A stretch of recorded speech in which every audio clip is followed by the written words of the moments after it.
There comes a point when a nation no longer asks who's in power.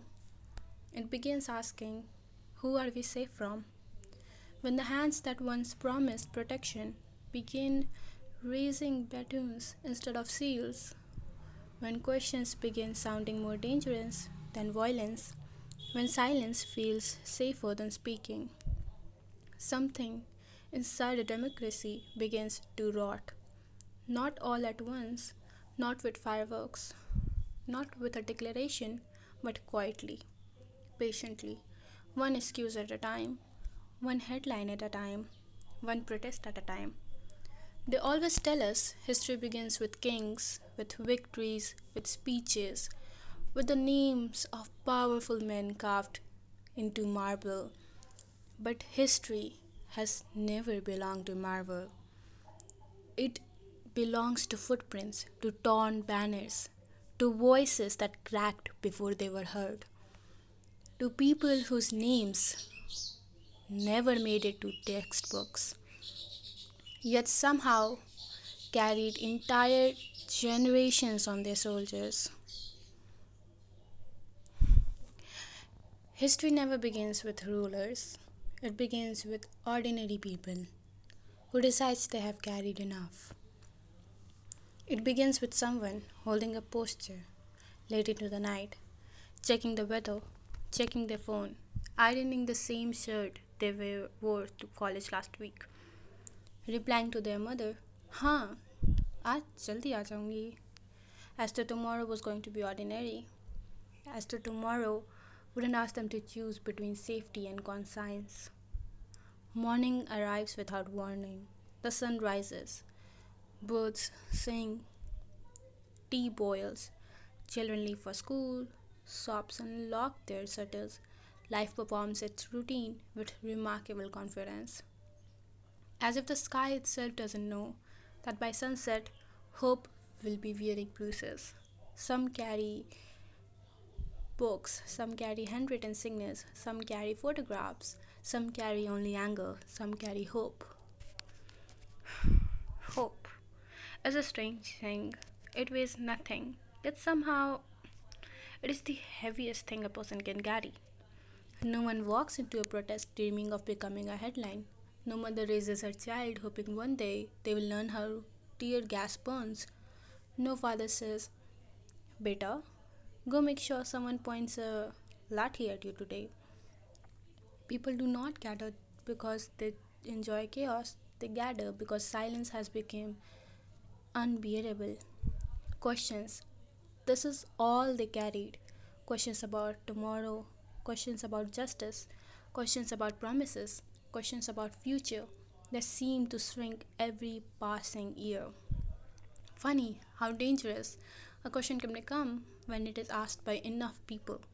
Since childhood, we were told the police are here to protect you.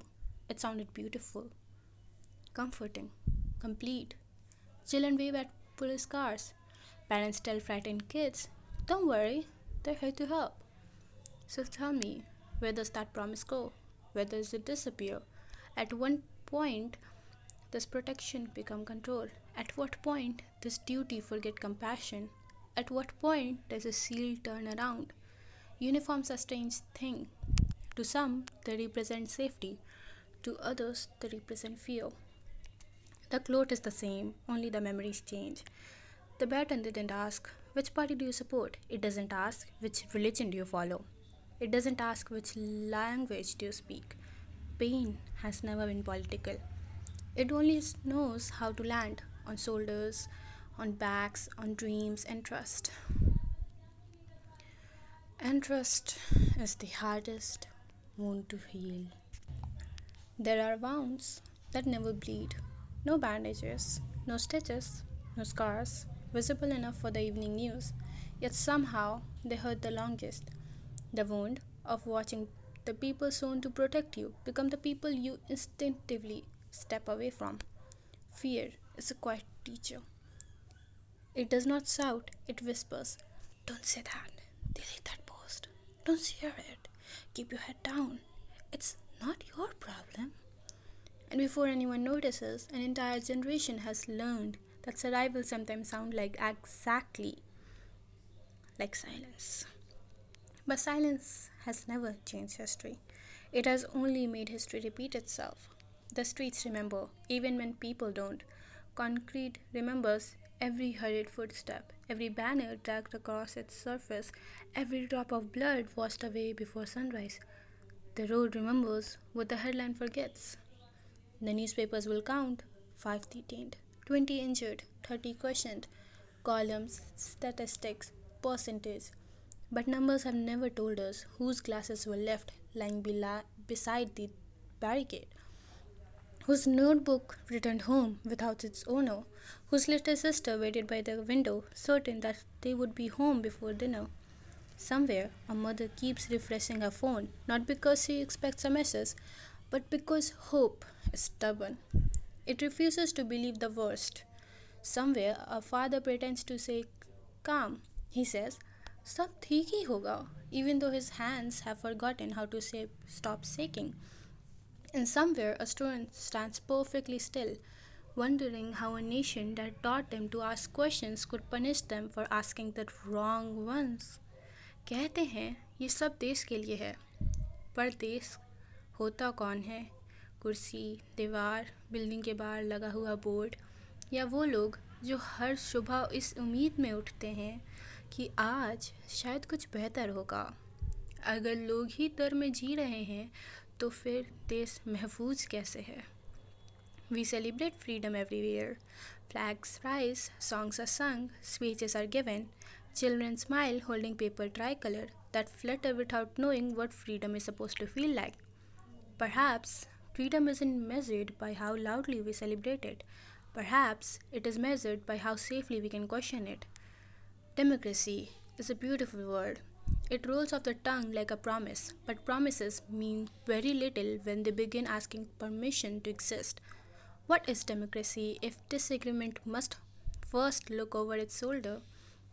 What is liberty if courage comes with consequences?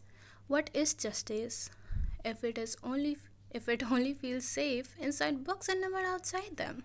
Some will say things have always been this way. Maybe that doesn't make them right. Some will say this happens everywhere.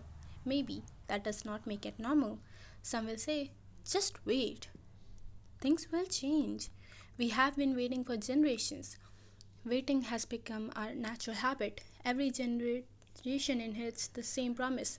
बस थोड़ा और, just one more election, just one more leader, just one more speech, just one more committee, just one more assurance.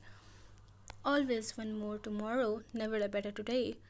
Power has an unusual talent. It changes faces far more easily than it changes itself. New names, new slogans, new campaigns, new posters. Yet somehow the same walls still hear the same cries. The same streets still witness the same fear. The same citizens will ask the same questions, as though history has forgotten to write a different ending. कब तक कब तक हम अपनी ही आवाज़ों से डरते रहेंगे? कब तक हर नई सुबह पुराने वादे लेकर आएंगी? कब तक सच बोलना हिम्मत माना जाएगा, हक नहीं? कब तक एक कुर्सी, एक पद, एक हुक्म, एक आवाज़ से बड़ा हो जाएगा? और अगर हर बार जब हम सवाल पूछते हैं जवाब की जगह सिर्फ खामोशी, लाठियाँ और डर मिलता है, तो फिर हमें बचपन से ही झूठ किसने सिखाया? किसने कहा था कि देश हम सबका है? किसने कहा था कि कानून सबके लिए बराबर है? किसने कहा था कि वर्दी का मतलब सुरक्षा होता है? और अगर ये सब सच था तो फिर इतने सारे लोग घर लौट कर भी पहले जैसे क्यों ना लौट पाए? अगर ये सब झूठ था तो फिर सच बोलने की हिम्मत हमसे ही क्यों मांगी जाती है? क्या ये सच था? Well, this is the end of the poem. I know that I stuttered a lot and मैंने कुछ words उल्टे बोल दिए थे. That is because I'm very nervous. I hope they don't take this down because दो ही options हो सकता है, या तो ये हटा दिया जाएगा, restrict कर दिया जाएगा, या फिर this will not reach the correct audience. But I will try my best.